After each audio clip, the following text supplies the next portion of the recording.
Planeta vedomostí nám pomáha zaujímavejšou formou vlastne sa vzdelávať, hlavne v oblasti prírodných vied. Jednotlivé kapitoly sú veľmi dobre spracované, zrozumiteľne, jasne a prehľadne.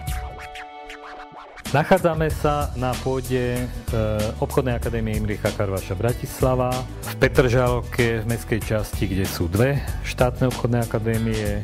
A musíme sa pochváliť, že sme jedinou školou, ktorá bilingválne v jazyku slovenskom a nemeckom vyučuje. Máme vybavených niekoľko učební informatickými pomockami, viac ako 10 kusov dataprojektorov.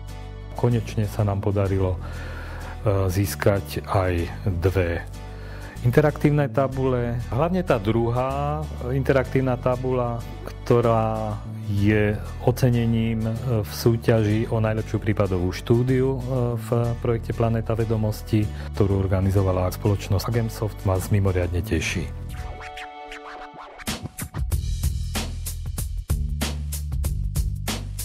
Digitálny obsah vzdelávania Planéta vedomostí vytvára veľmi tvorivé prostredie, či už pre učiteľa alebo pre žiaka. My digitálny obsah vzdelávania Planétu vedomostí používame na mnohých predmetoch, či už na všeobecno vzdelávacích predmetoch, ako sú matematika, fyzika, ekológia a chémia, ako aj na odborných predmetoch, napríklad na hospodárskych výpočtoch a štatistike a tovaroznalectve.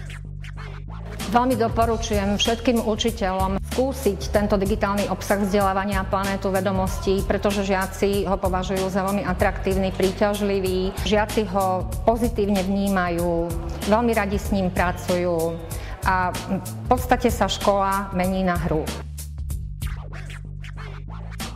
Planétu vedomostí využívam jak v škole, tak aj doma.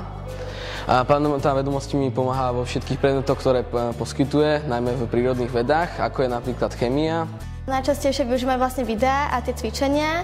Vlastne vďaka tým cvičeniam si tie vedomosti ešte viacej zveľaďujeme a vlastne nám to pomáha. Tento program mi dal to, že tá nudná hodina chémie sa zmenila na hodinu zaujímavú.